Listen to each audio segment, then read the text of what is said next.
to On the Rec Yard, Women's Prison Podcast, where we are live on the Rec Yard every Wednesday night.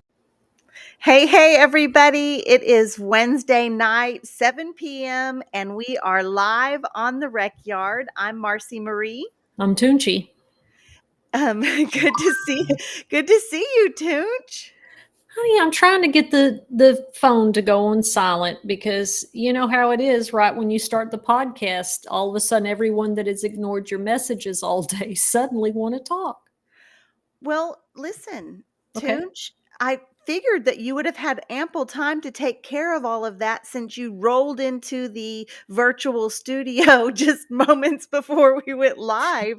I figured you were taking care of all of that. Guys, I'm we see you in the chat already, and we're so happy to have all of y'all. Department of Corruption Stories is reminding everybody to hit that like button. We appreciate that so much. Judy, I see you. We see you guys that are watching. We already have several tuned in. Make sure that you're hitting the like button. Make sure that you're subscribed to our channels. Make sure that you comment. And when this live is over, if you share it, I think if it's on Facebook, if you're watching on Facebook, you have to wait till it's over to share. If you're watching other platforms, you can share it right now and have somebody watch with you. So we would love that. We're so happy to see, so happy to see everybody. Well, honey, I did it again. When I jumped on here and I added all my channels, I forgot to add the private Linus group. So did you share it with them? Well, it won't let me share. Okay, well, I'm sorry. You're going to share it when it's over. Hi, Laurie. Hi, Carrie. We see y'all. They found it. So maybe I should put the YouTube link in our group. That would be a great idea. That would be wonderful. What would have even been more wonderful is if we had handled all of this before showtime. I know it. You're right. Yeah, we are talking about the poor water conditions inside of Texas prisons and how Texas prisons, it's not uncommon for incarcerated Texans to go without water for days or even weeks at a time. And then it's not uncommon for them to be given contaminated water under boil ban, and they don't have a way to boil their water. And Lee is watching us, joining us from YouTube, and says clean water is a human right. And yes, that's facts. And it just doesn't happen like it's supposed to or like it should. And we're going to talk about some of our own personal experiences with water shortages and that kind of thing. And we're going to talk about some recent events. Kelsey Stone, we see you too, joining us from YouTube. Carrie's got a question. Oh, I look more rested this week. Thank you, Carrie. So, we'll talk about that in the recap for sure. My mom is here. Love you, Mom. Shout out to Mama Sean. And Lori, go ahead. Go ahead and ask her, Lori. Lori's asking about Toonche's shoulder. So y'all, I think for our group of system impacted women and people, we avoid the doctor because we've had terrible experiences with medical care in the past. And we learn this attitude of just push through it. And I'll be just with full transparency. A family member passed away of a strep throat infection last year. It was devastating. It was quick. It was sudden because she had been to the doctor, but it got worse and she just pushed through it, right? And it had devastating consequences. And so I promised myself to do better in taking care of my physical health. And I still haven't done a great job because I eat like a toddler because I eat noodles and chips, right? So I still have work to do. But in terms of the shoulder, guess what? I went to the doctor, and trust me, praise God for insurance.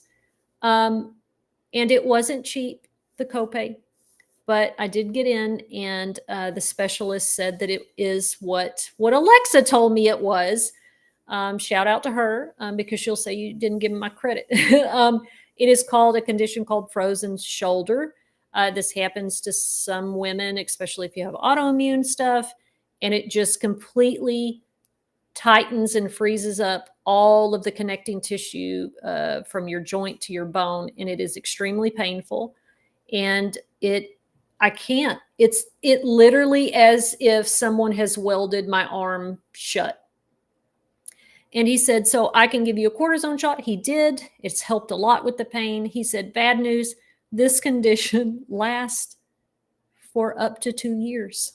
Marci, up to 2 years, I may not be able to move my arm. I have to take physical therapy. And I said, what triggered this? Nothing happened. He goes, it just happens. And then one day it just stops. And I'm like, I feel like it had to do with stress I feel because I like it had to carry do all with my stress. stress up here. And I think maybe I'd pinched something and my body just cemented it. So thank you for all the care and concern and follow up. I can't believe y'all remembered that. And that And they're really, giving it to you in the chat, honey. They were worried about you. They're so happy that you did go to the doctor. They're proud of you for going to the doctor because a lot of people let things slide, yeah, and we know how important it is to get things looked at, if you can come up with the means to do so.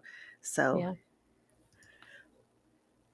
well, I'm not going to make fun of your shoulder any longer. Anymore. I mean, just Toonche, let's do a weekly recap.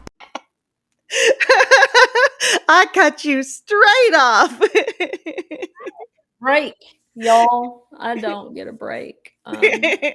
Well, tell us, that was kind of my update this week. Other stuff going on has been finish the 5 campaign, which is about closing the youth prison in Texas. We had our first meeting of the year. We got off to a impactful start there. I'm very excited about that. We're working on other projects. And then in my own capacity, I was a part of I am a part of Just Leadership, the cohort that trains system impacted people how to be leaders and how to develop other leaders. So I spent all weekend doing that. Yeah, what did you had some exciting stuff happening? I did? Honey, you had a panel, Oh, I right? did. Yes, I did. I'll tell you what, I took care of babies. Yep. I so that was a big thing. So a Hmm. quick update, kids are doing really well. We had a book fair at the school. We got to take lunch up and have lunch with the kindergarten class. That was fun. We went to the rodeo. My dad came, his friend gave us some rodeo tickets, and so my dad took us to the rodeo, and our kindergartner he didn't even know what a rodeo was. He never heard that term in his life. Oh gosh. So I got to go on Google and show him pictures of some of the events at the rodeo, and he was so excited through the whole thing. It was really great. So families doing well. Mom seems to be getting healthier, and we're rooting for her. That's that. So, work update, activism update is I was part of a panel discussion hosted by People's Party of Texas and a little spot in Denton, Texas called the Hippie Hole. And it was a panel about the prison industrial complex. So they showed us a compilation of films, most films produced and made by formerly incarcerated individuals. So that was really great. And I want to tell you, those films were so impactful. From the very first one, I was in tears. So, like, I felt like I just cried through the whole thing. It just, seeing things on a big screen that you actually lived, and hearing people's families that had incarcerated loved ones talk, and it hit home. Every single film hit me in a different way, but it was very impactful. So, panel discussion went beautiful.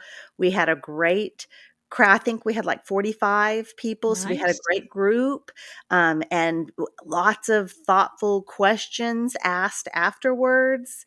Yeah, I think it was great. I took my prison family with me. So I had my best friend, Laura, who has done 30 years on a life sentence, and she's home now. She came home with me. We spent a good number of years incarcerated together. I brought my my daughter that I adopted in prison, and so she was with me, and my wife, who I met in prison, was with me.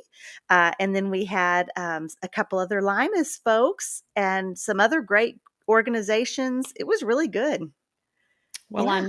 I'm happy to hear that, and I hope that maybe I know that they had talked about maybe following up with you to do some other screenings of that, if we could organize that. So I'm really excited about it. It sounds like it went fantastic and smashingly, and I had two pretty decent friends that I've worked on the Melissa Lucio stuff with. That, one of them said, "Man, I really enjoyed meeting Marci and the Linus group, and just what an impactful event that y'all had." So I'm glad. I'm glad it went well.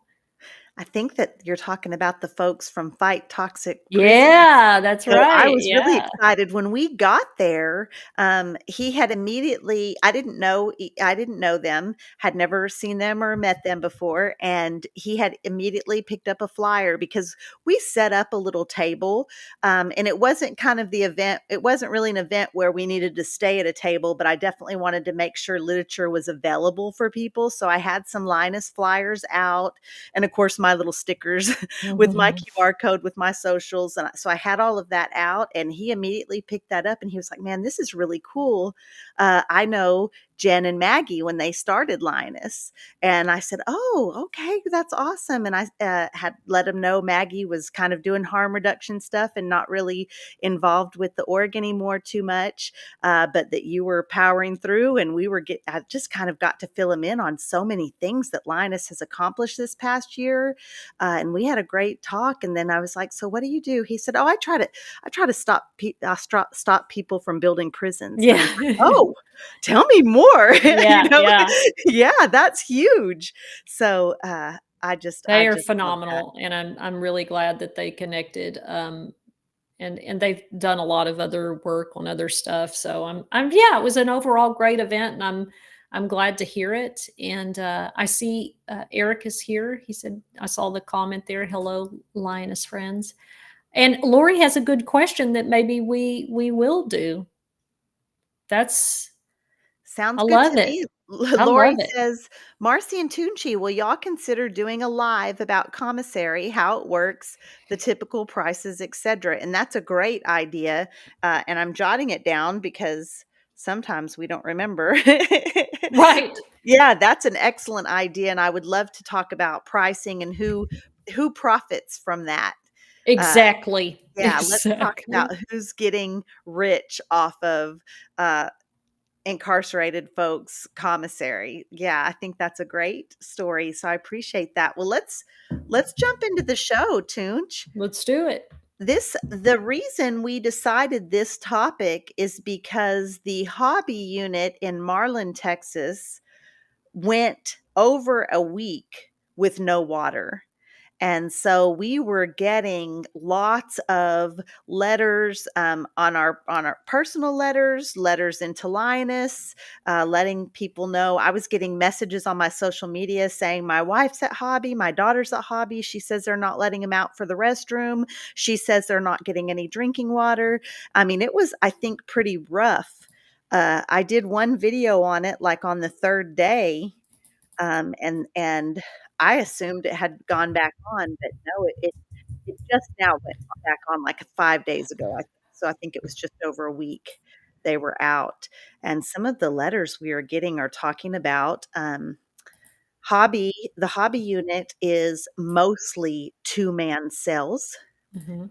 and they're just a small little, like you see, little 8 by 10-ish foot cell. You have 2 beds in there, and you have a toilet.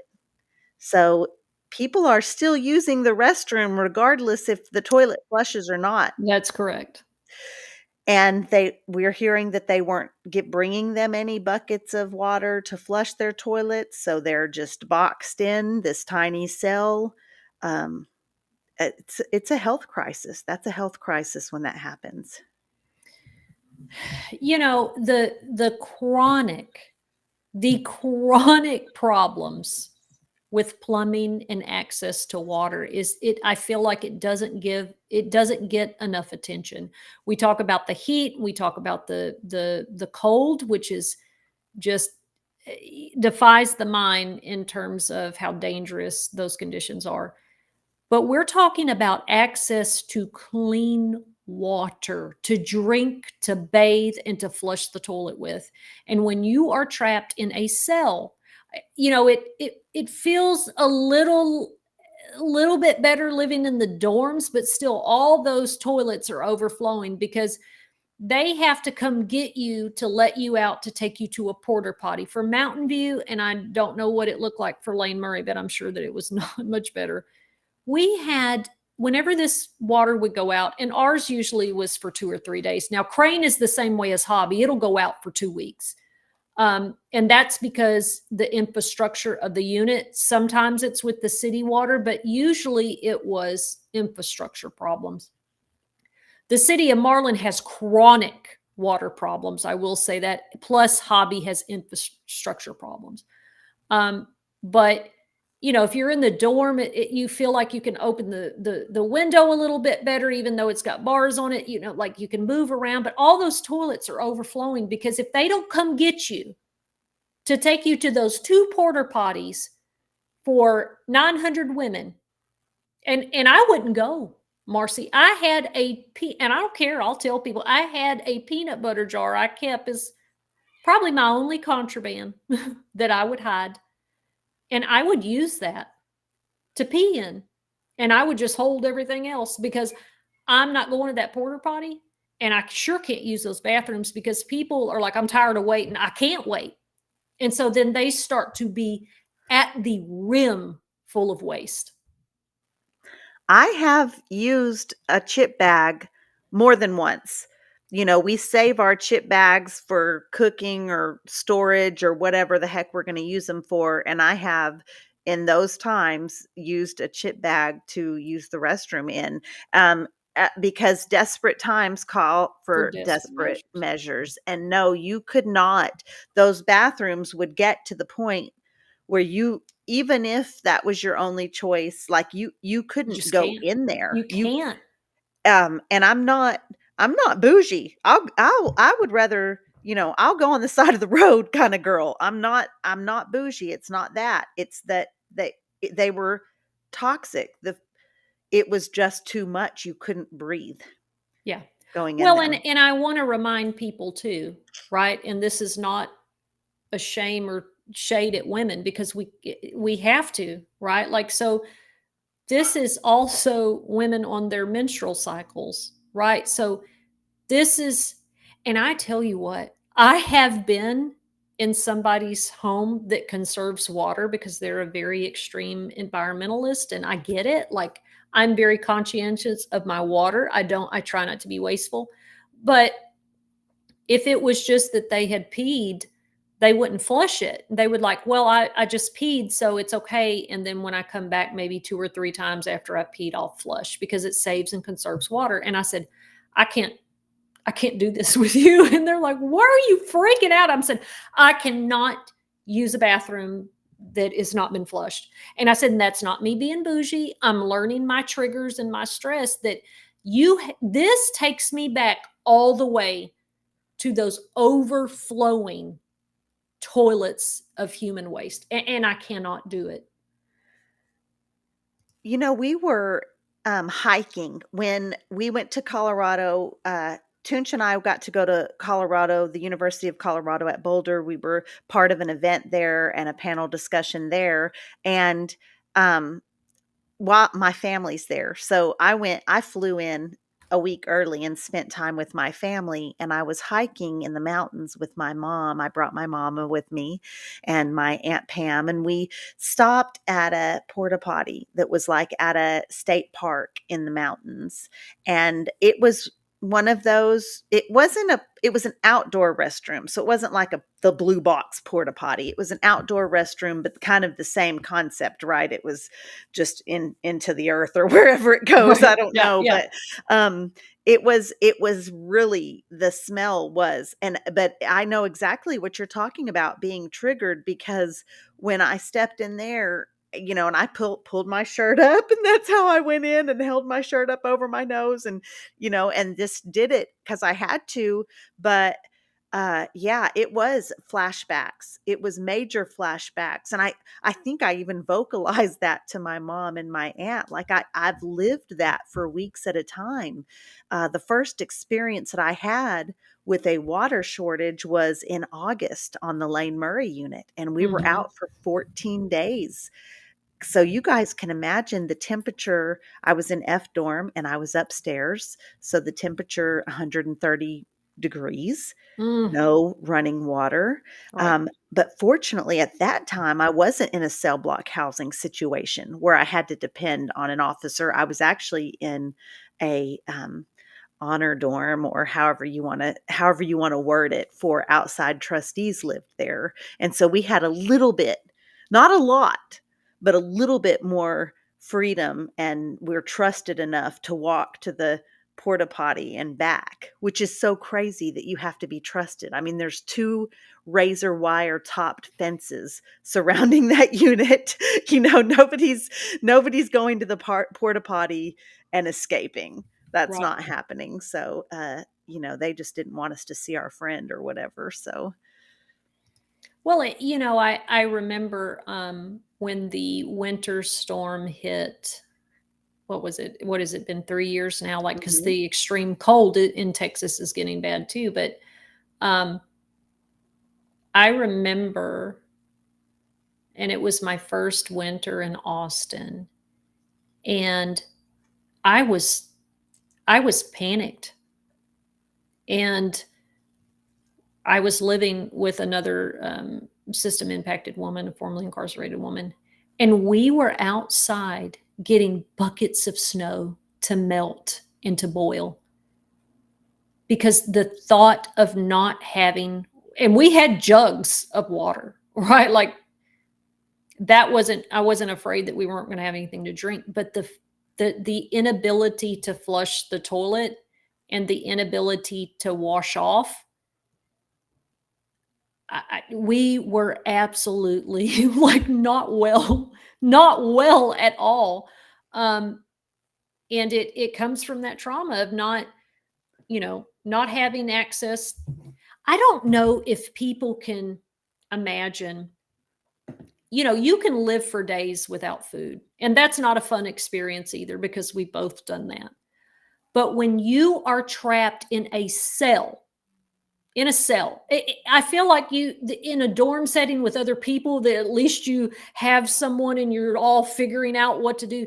But the feeling of being like an ad seg or in county jail when I was in separation, if there's no water, and this is what we talked about, the kids in the youth prisons that don't have what they call wet cells, they have, and I've been in those too, you have to be let out by the staff member to go to the sink in the bathroom. So there is no access to a toilet, sink, water, period. And these kids were pissing in water bottles that they had in their room, and cups that they had saved, because they had nowhere to put it. The panic feeling of not having water when you are thirsty, it is something that I don't think, until you experience, you can't understand the pure desperation and terror of being thirsty. So their water would be out, and before they brought, because they do bring in on a trailer, they bring in porta potties, and they do have what's called a water wagon, which is this big metal contraption thing, water holder, for lack of a better term. There's probably a real word for it, that they have on a trailer that they use to water the field workers. So they use that. It has some water spouts on it.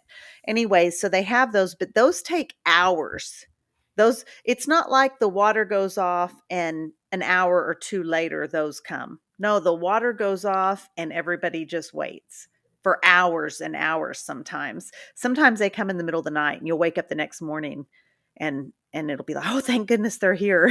That kind of thing. So before then, what they do is they have an igloo cooler with water and they bring it in the dorm. And you can fill up 1 cup. It's 1 cup per person. So you don't know when that's going to come again. And it's not, it's just, you don't exercise when there's no water. You don't drink coffee. You don't hardly eat. Like your body goes into this survival mode, your body and mind, so that you try to shut down your system as much as you can so that you don't need to use the restroom. I remember being able to go tinkle one time in the day, the whole Yep. day. Yep. My body was, I would completely shut everything down. And because it was that kind of situation where you had to do that. And of course I was severely dehydrated because I'm a person that requires a lot of liquid. I Mm-hmm. drink a gallon a day and I have always done that. My body requires a lot of water. So I'm sure that I'm just severely dehydrated. You get headaches because you're not drinking coffee, then you get more headaches because you're dehydrated. Well, and then you can't bathe too for all of that. And it's just I can't think of another just, inhumane way to we don't do this to animals, right? Like we don't do this. And if you do, the police are coming, right? Like you see the news reports when police have come out to a farm to rescue, emaciated horses, or animals that have been hoarded and they're just living in their waste, right? Like this horrifies people about animals, and I don't understand why there's not the same horror about human beings living in their waste, right? Like what other symbol of inhumane disregard and neglect is there to I've never understood that, Marci. Like blatant. There's something that our society or culture kind of does when it comes to incarcerated folks. It's this, number one, I feel like it's kind of this out of sight, out of mind.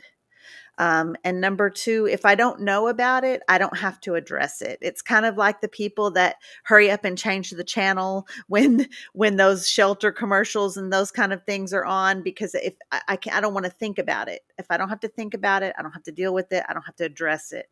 And then the other thing I think is previously people were not getting out of prison talking about it. They weren't on podcasts bringing attention to the matter. They weren't, there's such a stigma that comes with someone getting out of prison, not only for that person, but for their entire family. That Yeah. stigma keeps mouths closed. And I think that this past couple years, people are just really tired of that. So I'm hoping that there's a movement that will change. But I know you notice too, the more people that know about it, they do have a different. I mean, we have those few, right, that are, well, it's prison. What'd you expect? A You Hilton? don't need to cry due to time. I love I love when I'm on here talking about, oh yeah, we didn't have any water bottles and we used to fish dirty water bottles out of the trash can that officers discarded and washed to use. Like this is our reality and people are like, "Well, it's prison." I'm like, "Yeah. Yeah. Oh, and by the way, when the water comes back on in these facilities, the cities issue a boil ban. They say, Yeah. hey, guess what? City of Marlin, Texas, city of Gatesville, Texas, city of any other podunk city that houses Texas prisons that the water has been out. The water has been restored, but it is not safe to drink. We Right. recommend you boil it before drinking it. And the prison where I was at, Lane Murray, would put up notices everywhere. And I'd go into our dorm and we'd see this sign, boil ban, don't drink the water, boil before drinking. But we have absolutely zero way to boil water. Right. Zero. And So the and them first hot pots don't boil and it's not gonna kill no. anything. Right. The hot pots are gonna grow germs. They're just they just get a nice warm, hot temperature to reproduce bacteria, grow bacteria, not kill Right. it. Right. So the first time this happened, I'm freaking out. I mean, I'm just like, oh my gosh, what are we drinking? What are we gonna drink? There's no water. What are we and everybody's looking at me like I'm crazy. And I'm like, "Do y'all not see this? We're supposed to boil the water. Are they gonna bring us water?" And they're like, "No, honey, they're not gonna bring you water. Mm-mm. They're not Well, bringing and you water." Finally, this old school, how did I not forget her name right at this moment? I can picture her, but this old school, she had been locked up at this time 20 plus years, and I think she did 33 before she went home. And she said, "Honey, I've been drinking this water for 20 something years and I'm still here. It's water. You have to drink it. Drink it."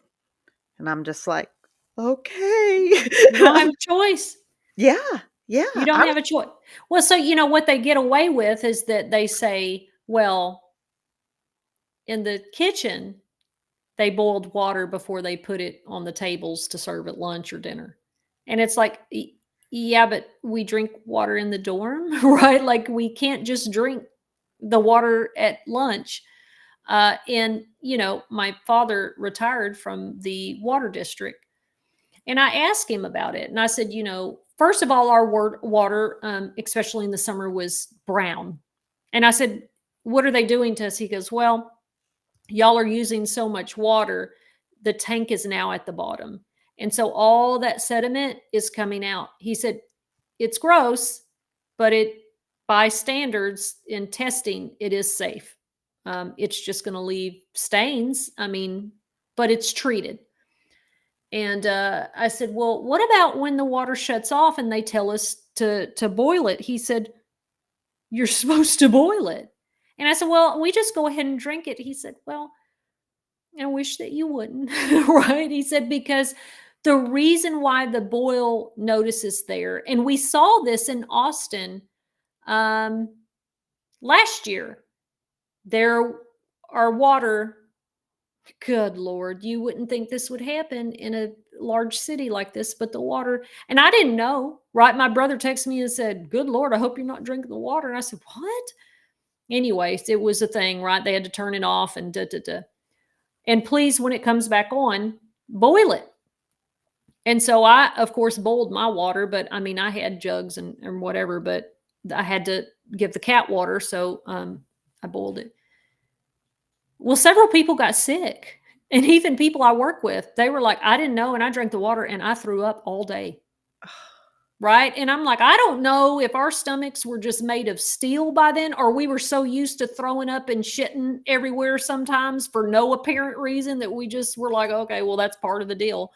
But my dad, who retired from the water office, said, you are not supposed to, because what happens is that water that's been sitting in the pipes after they turned it off, because there's still water in the pipes, it'll slowly trickle out, but it's sitting in there.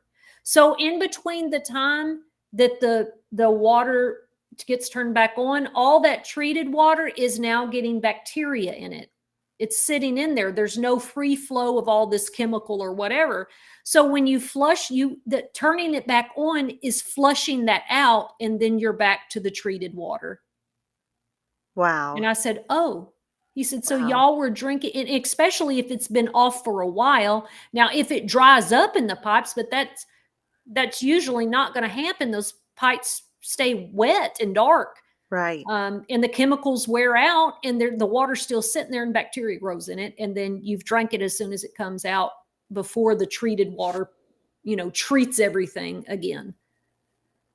Wow. And we were just drinking it. You're just drinking it. When it's 130 degrees, which there was that case, and I can pull it up in a minute when you start talking, but it was in the summertime, and this gentleman was getting all these symptoms, pain, all this weird stuff. And a nurse, Marci, told him, there's a reason why we bring bottled water. Y'all's water has arsenic in it. Now, I did ask my dad this too. I said, because the levels were so high, people were getting ill. They filed a lawsuit, and the warden of that unit drank a cup of it in front of the judge. And the judge said, yeah, but you're asking these men to drink gallons of this in the heat. So I'm ruling in their favor. One of the few impactful litigations. Girl, they didn't put the 700,000 or 70. It might have been 70. Maybe it wasn't 700, but I think it was 70 thousands of dollars to redo the plumbing. They closed the unit and shipped everybody off to other units because they refused to fix it.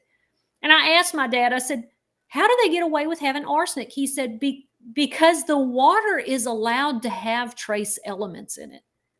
There's certain levels it can't have trace elements in it, right? Like, and y'all don't want to hear this about your food, but the FDA says that packaged food, there is a trace amount of animal waste or rat turds or whatever, but right, like it can't be over a certain amount because a certain amount will make you sick. He said, so arsenic is natural, but over a certain amount. And that's what the problem was there. So these people were drinking arsenic by the gallons and it took that one brave nurse to tell that guy. And when he got out, he dug into it. And he's the one that filed the lawsuit. Wow. Wow. And so the staff is all knowing. They're bringing in water. They're drinking it. They're not going to drink contaminated water. You made me think about working for, we'll just put some names on out there, Lieutenant Warren on the Dr. Lane Murray unit. We were cleaning out the Pie building, which was this metal warehouse building at the back of the unit that they had built for some purpose. I think that at one time they said they were going to do a garment factory there, and then they didn't. And I don't know, that all was rumor. It was a big empty warehouse that was brand new. And so it was odd. But anyways, what they did is they used it for storage, like laundry overflow, new mattresses, that kind of stuff. Well, we would go clean it. I worked on the field squad, and part of our duties was to go clean it every several months. And we go clean it, and it's about the third time. Every time we go in there, we see, I thought it was for commissary, but we see pallets of water bottles. And I don't mean one or two pallets. I mean 20 pallets full of water bottles. And I'm noticing that they're just still there. They're not moving. They're not being opened. Cases aren't out. Like I had originally thought must be stocking the commissary because commissary does sell water bottles. So finally we're like, what are those water bottles for? And he says, oh, the city sent them for y'all last time the water was out. And they're just sitting in there. The whole 10 years I was there, those water bottles sat in there. They just never gave them to us as many times as the water was out. I mean, it was just, yeah. It's just unbelievable. It's just absolutely unbelievable. The lack of, and I talked with someone today in a meeting about like just the level of inhumanity that happens behind. You can look at TDCJ's pretty little social media post, which, we know has been escalated over the past year and a half, right? Of putting up a real, bada, right? But underneath that, right, is a rot. It's a rot. I don't know how to describe it any other way. And the staff become desensitized the same way we become desensitized. And that's the only way you get through it. I remember when I was at Crane when I was younger, and this was something that I thought a lot about, the second time I was incarcerated, what went wrong? Like, what is wrong with me?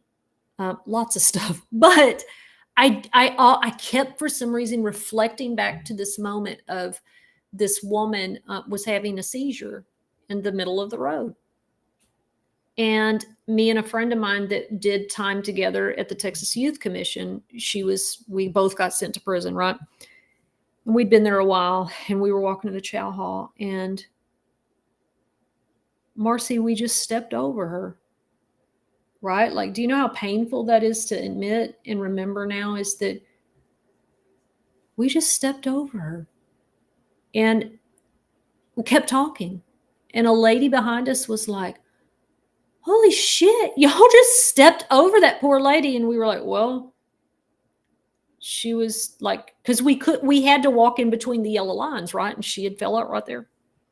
Well, I didn't want to get in trouble, so I just stepped over her. And it was like, and we were in the chow hall line, and I remember my friend was like, dude, I don't feel anything. Like, why'd that lady ask us, like, or were we supposed to care? And I said, I think. And that is what the system did to us. Now, what the system and the state will say was that's how we were born. That's innate in us. That is not innate. It's not. Absolutely not. When you get there, even just witnessing some of the staff, the way that some of the staff would handle incarcerated individuals, it would go for, I mean, when you first get there, you're completely shocked. You're completely shocked at the violence. I mean, I remember the first fight I saw in prison, I was almost in tears. So yeah, you absolutely get callous to it. I was on a unit that housed disabled individuals, and we weren't allowed to assist them in any way, including holding the door for them. And so, yeah, in the beginning, the first 3 years, when I still have that humanity that is inside of us, when it hadn't been stripped away, I was just still shocked and shocked and shocked. And then towards the end, I'm closing the door on wheelchairs, trying to get in the door from chow, so I don't get a disciplinary case. I mean, yeah, Yeah. no, you're right. And this water situation too. I don't ever remember being in prison saying, I'm drinking contaminated water, and when I get out, I'm going to do something about it. Right. I just remember thinking, just like old girl who had been there for 20 something years told me, well, honey, I've been drinking it. And I just That's the way remember it is. that it's just how it is. This is prison. This is prison. We don't care about the people that are in prison. Well, and it reinforces this idea that we are less than, that we are less valuable. And I don't know. I don't know how that makes public safety when we get out. Do you want me to step over someone? And I'll tell you this too. When I got out the first time, and that had been 10 years, age 15 to 25. And I may have told this story here, and I apologize, but I was at lunch with my brother and my sister-in-law and a formerly incarcerated friend. And a man jumped out of his truck and snatched his girlfriend or whoever. And she's crying and screaming and saying no. And he's dragging her by the hair and throws her in his pickup. My sister-in-law got up with her phone, taking a little picture and do it. And me and my friend just kept eating. My brother's like, oh my God. And I said, you need to ask your wife to sit down. Like, tell her to stay out of that. He said, I don't tell my wife what to do. And I learned, you don't tell my sister-in-law what to do, even for her own safety, because her immediate response was, I'm going to get up and do something. I don't care. And that guy turned around to everybody and said, what? You got a problem? Do something, all of you. And everybody was just sitting there, just startled and shocked. And then another person got up and took a picture of his license plate. Now, I don't know how effective, right, like calling the police is. Let's deal with crime. Hopefully we can get into that discussion. But I remember when she sat back down and she was just upset. And my brother looked at me and my friend, and we were still eating. Unbothered. He said, what's wrong with y'all? I said, First of all, I don't get in people's business. And second of all, I mean, okay. Like it was so normalized, Yeah. the violence and the apathy. And I think those are the two most dangerous things about having been incarcerated is the apathy that you develop to survive and the violence that is bred in us. And those of us who have personality disorders that have already struggled with being reactive when we're harmed, immediate. This experience taught me from the time I was a child to stop giving a fuck. I can't handle it. I cannot handle it. Marci, we could not handle it. So just shut it off. And then, oh, also when I need to react, I'll react with violence. I mean, that's the way things are done, and I need to survive. And to unlearn that is a painful, difficult process. And you don't realize that you come home and that's still normal. It's still a normal reaction. And there's times that I've said something or vocalized my thoughts about how I wanted to react to something. And my family's just looking at me with deep concern. Right. Like, this is, first of all, this is not who you were when you left us. And B, this is not okay. You're going to end up back in prison Yes. if you keep thinking like this. Yes. And guess what? What I tell people is I did. And I just had that discussion with somebody today about, I during the Finish the Five stuff, we met with someone in the governor's office and he said, well, what do we do? These kids get out of the youth system and then they act violent again. And then we have to put them in prison. And it's like, it was like not understanding the causation of what the incarceration did to them. I said, sir, you're talking like these children went through this peaceful, wonderful process. I said, I'm telling you that I did get out and do something else violent. I did. This is what your system trained me to do, and I have to unlearn it. It is not inherent. It is not inherent. And so when we don't get fed and we haven't drank water in 24 hours and we're locked in a cell and it's 100 degrees and you wonder why people get out having been treated like absolutely worse than animals and why they have apathy and violence. Surely that makes sense to people when you've been starved and you haven't had anything to drink and you don't have your basic needs met. And the people responsible for it are so desensitized because they too have to desensitize. And, I don't like sticking up for guards, but how do they work in a system that perpetuates that without desensitizing? Oh, and we watch that happen too. We watch staff members come in and be concerned and try to think like, oh, shoot, it's a boil ban. How are we going to get water to these folks? And for their supervisors and on up to say, we're not, they'll be fine. Like, just, you don't drink the water. Right. I mean, how many more days of this do you go through? You have to desensitize to survive. Whether you live in the prison, whether you're housed there, or whether you are paid to be there, or frankly, whether you volunteer there, there's a level of desensitizing that has to happen to emotionally and mentally survive that. Right. Well, and Jennifer just came in hot here with this comment. That's probably one of the reasons why they are 10,000 officers short. Well, exactly. Like, who wants to work in a system that treats them like this, doesn't pay them well, doesn't train them well, doesn't offer them supportive, other than the glossy surface things. And they have, how many, we've talked about this before, how many officers unalive themselves at work?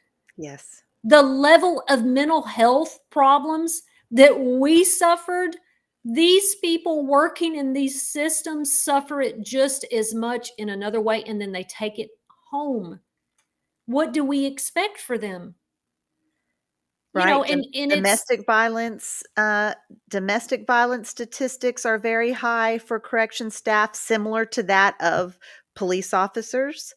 PTSD is very high. PTSD levels amongst retired correctional staff are higher than PTSD cases for war veterans. It's that serious. It's a traumatic, dangerous place. Texas prisons, all prisons. yeah. Yeah, and Stacy Swift, yes, Stacy, I love your last name. And I appreciated your comment earlier. Um, and and how much this doesn't just affect the directly impacted people and the staff working there, it affects their families.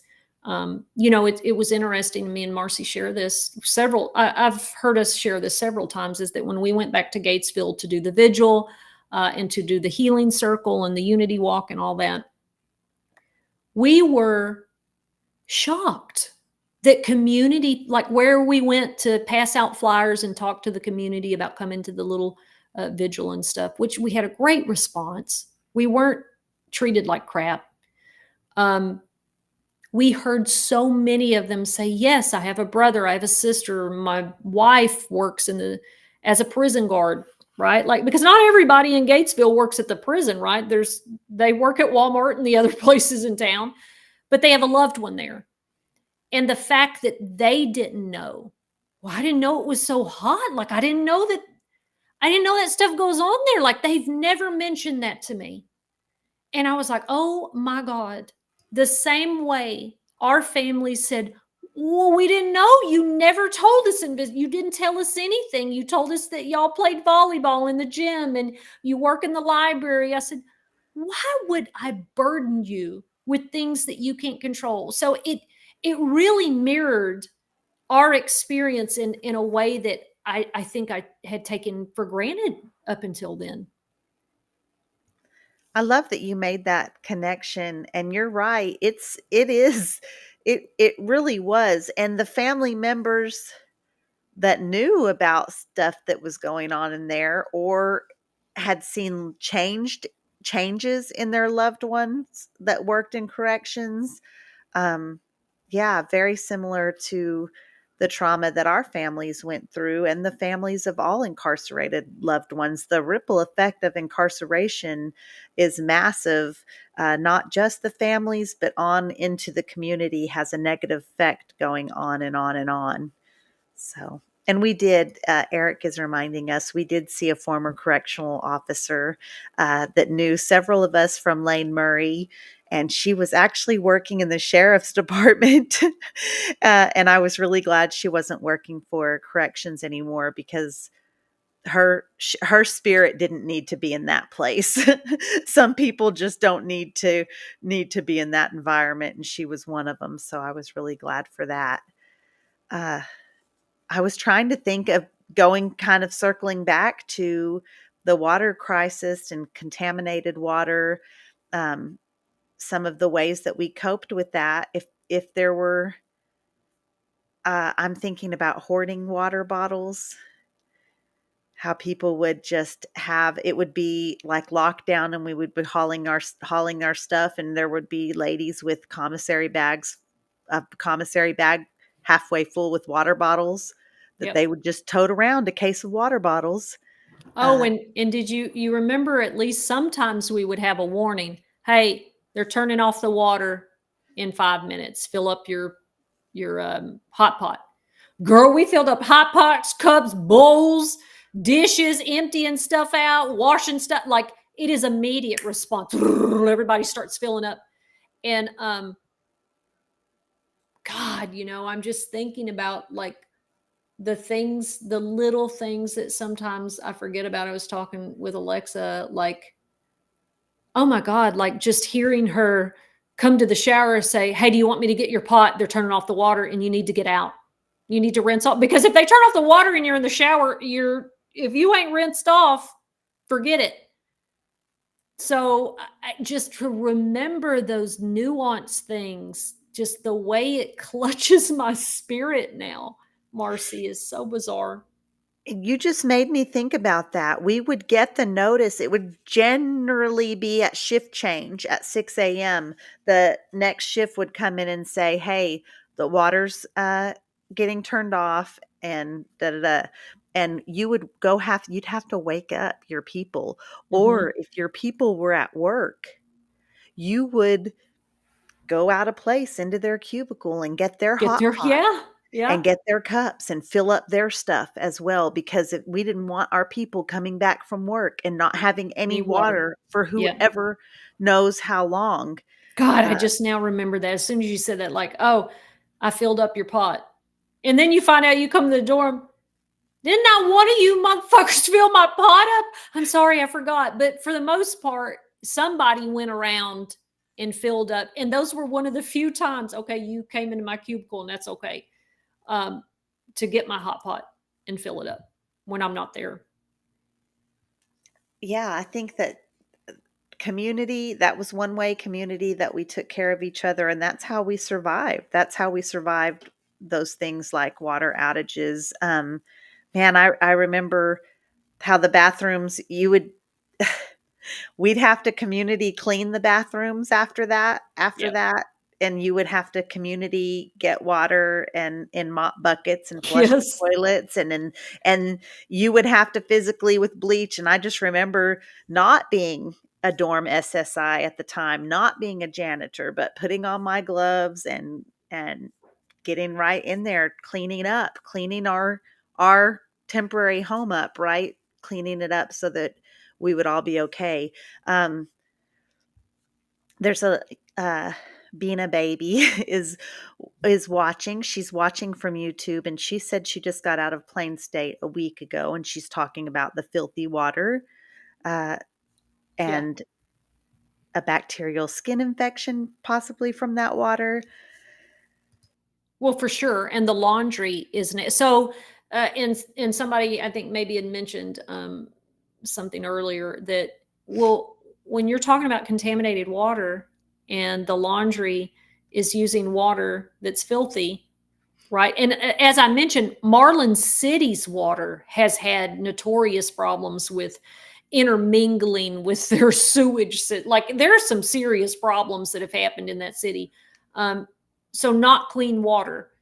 And then the laundry is using that, and those chemicals, well, Marcy, sometimes people would still bleach, right? But the laundry chemicals, they would be real um, sparingly with it, right? So they're not using the appropriate heat, right? Like there are logs that they're supposed to keep and monitor, like it's supposed to be this hot, the water's supposed to be this hot. And a lot of times they would just wash clothes in cold water with very limited soap.